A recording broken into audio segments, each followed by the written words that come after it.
सिमल्त गांव एक छोर से दूसरे छोर तक अगर चले हम तो 3.5 किलोमीटर, ऊपर से नीचे की तरफ चलें तो 7.5 किलोमीटर। इतने बड़े क्षेत्रफल में यहाँ 3 उपगांव और एक मुख्य गांव है। इस इतने बड़े क्षेत्रफल में खूब पर्याप्त खेती होती थी, जो आज की तारीख में बंजर पड़ी। 1970 के बाद ये पलायन शुरू होता है शिक्षा के नाम पे। शिक्षा के नाम पे पलायन आज भी जारी है।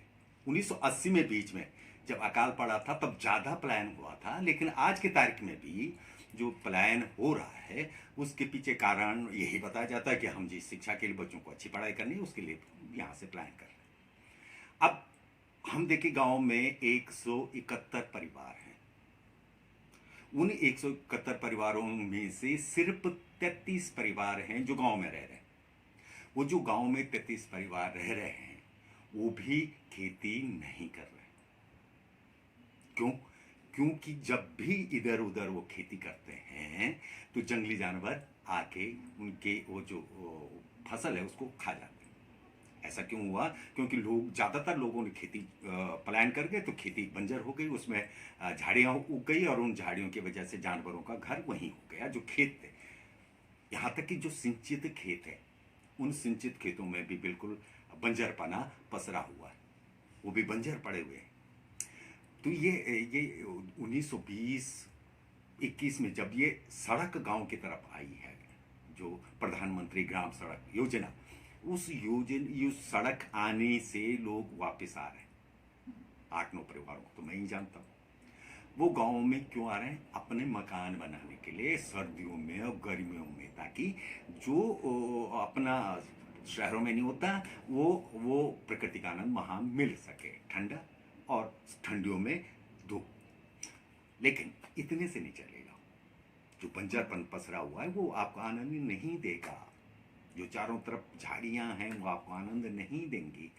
ये बंजरपन को भी ठीक करना होगा। कुछ प्रयास हो रहे हैं। रूइंस में देखें, कुकुरेती बंधुओं ने अपना जो खेत है वहाँ बगीचे लगाए। बगीचे लगने से कम वो बंजरपना कम हुआ है।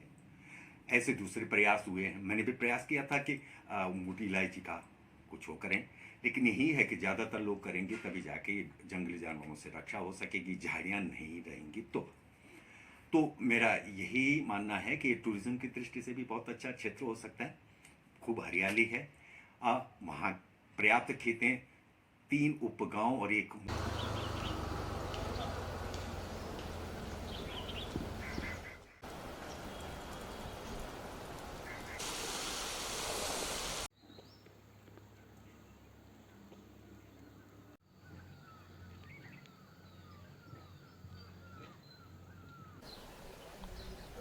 ग्रामवासियों से निवेदन करता हूं कि वो अपने गांव की ओर लौट चले। आज हम इतने सक्षम हो गए हैं कि हम अपने गांव की तरफ लौट सकते हैं, तो हमारी आने वाली पीढ़ियां फिर इसमें विकास करेंगी और आने वाली पीढ़ियों का भविष्य उज्जवल होगा। इसी के साथ में सरकार का और प्रशासन का भी धन्यवाद देता हूं। बहुत बहुत धन्यवाद। हमारे ज़िले के जो जिलाधिकारी हैं, जो भी रहे हैं, चाहे पूर्व जिलाधिकारी रहे हों, वर्तमान जिलाधिकारी तो हमारे खुद गांव में आए हैं। एक हमारे भाई है श्री जयप्रकाश, उन्होंने अपना बागीचा बनाया है। हमारा एक गांव है इसी धार के पीछे रूइंस, वहाँ उन्होंने अपना एक होम स्टे भी बनाया है और एक बागीचा भी लगाया है। तो एक उदाहरण पेश किया है कि यस, हम घर में भी रह करके एक स्वावलंबन का काम कर सकते हैं। अब हमारी मुहिम तो यह है कि हम यहाँ पर होम स्टे की योजना, बागवानी की योजना, सौर ऊर्जा की योजना, इस प्रकार की योजनाएं बनाएं और उस योजनाओं को बना करके हम स्वावलंबन, अपना स्वरोजगार खड़ा करें और स्वावलंबी बने।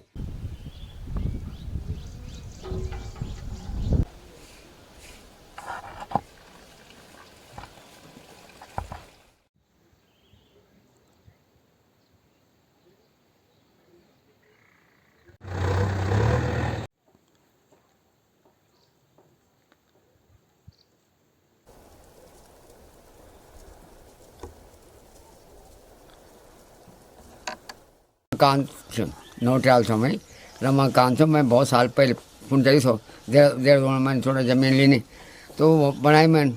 तो मतलब मैं 1975 में मतलब ये घर छोड़ दिया था मैं। फिर अब जब यहाँ सड़क एगेन सड़क एगेन सब कुछ एगेन, तो मैं ये मकान में मैं रिपेयरिंग से करोड़। तो मतलब कुछ योगदान सरकार का, कुछ हमारा। और मेरी उम्र अब हो गई 85-80 बरस, मतलब 1944 का जन्म है मेरा। तब से मैं काफ़ी सालों से बाहर था, लेकिन अब यहाँ पे जो है काफ़ी विकास हो गई, अच्छो लग दो। तो मैंने कुड़ बेट टूटी की थोड़ी जैसे फिर बढ़ोना छो, सब कुछ बढ़िया जो चलना हमारा। तो मेरे बहुत अच्छे विचार है कि मैं यख एक मैं वापस आऊँ अरे खिलाऊँ, यो मेरा अपना ध्यान है। तो ये वास्ते मैं ये कोड़े रिपेयरिंग करना का चक्कर में मैं पहले ख़त्म हुई था ये कोड़। लेकिन अब जो सही भाई मेरे उम्र वो बड़ी 80 पर 79 पर चल